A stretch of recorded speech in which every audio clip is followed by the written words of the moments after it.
तर मुख्यमंत्री माझी लाडकी बहीण योजनेच्या पात्र महिलांसाठी 25व्या हप्ते वितरणासंदर्भात आजच्या घडीची आणि आताच्या घडीची एक मोठी अपडेट आलेली आहे. लाडक्यानो, तुम्ही ज्या हप्त्याची वाट पाहत होता, तुमची प्रतीक्षा ही लवकरच समाप्त होणार आहे आणि या संदर्भातली आपल्याला माहिती विश्वसनीय सूत्रांकडून प्राप्त झालेली आहे की हप्ते वितरणाच्या हालचालीला वेग आलेला आहे. तर GR कधी येणार आणि वितरण कधी होणार, कोण महिला यासाठी पात्र असतील, या संदर्भातली माहिती आपण समोरच्या अगदी थोड्याशा व्हिडिओमध्ये पाहणार आहोत. त्यापूर्वी तुम्ही जर नवीन असाल तर नक्कीच आपल्या व्हिडिओला लाईक करून चॅनलला सबस्क्राईब करा. नमस्कार, मी भाऊसाहेब घोडे स्वागत करतो तुमचं लाडकी बहीण योजनेच्या एका नवीन व्हिडिओमध्ये. आणि लाडक्यांनो, तुमच्यासाठी 25व्या हप्त्याची एक मोठी खुशखबर आलेली आहे.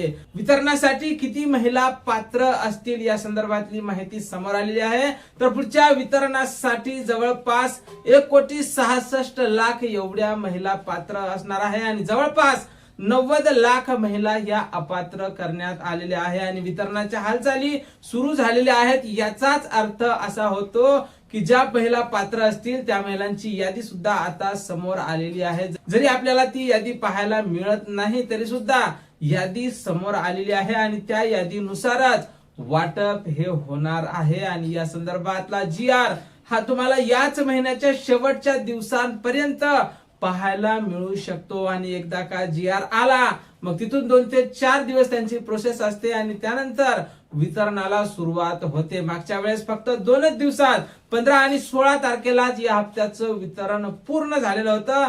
त्यामुळे यावेळेस सुद्धा फक्त 2च दिवसात वितरण हे पूर्ण होऊ शकते आणि तुमचं वितरण 10 तारखेच्या अगोदरच तुम्हाला पाहायला मिळणार आहे.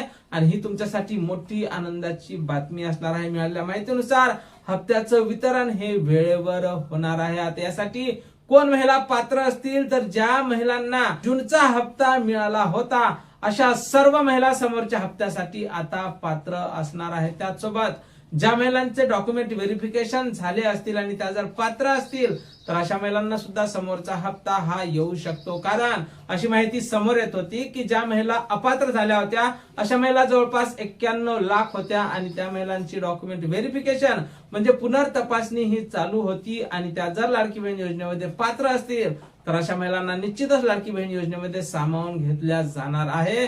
आणि लाडक्या बहिणींसाठी ही सर्वात मोठी खुशखबर असणार आहे. लाडक्या बहिणींनो, या हप्त्याच्या वितरणावर आम्ही बारीक लक्ष ठेवून आहोत. वितरणासंदर्भात जशी काही नवीन माहिती, नवीन अपडेट आपल्याकडे उपलब्ध होईल, सर्वप्रथम त्या संदर्भातला व्हिडिओ तुम्हाला आपल्या चॅनलवर पाहायला मिळेल. त्यामुळे तुम्ही जर नवीन असाल तर नक्कीच आपल्या व्हिडिओला लाईक करून चॅनलला सबस्क्राईब करा. भेटूया पुढच्या एका नवीन व्हिडिओमध्ये महत्त्वपूर्ण माहिती सोबत. जय महाराष्ट्र.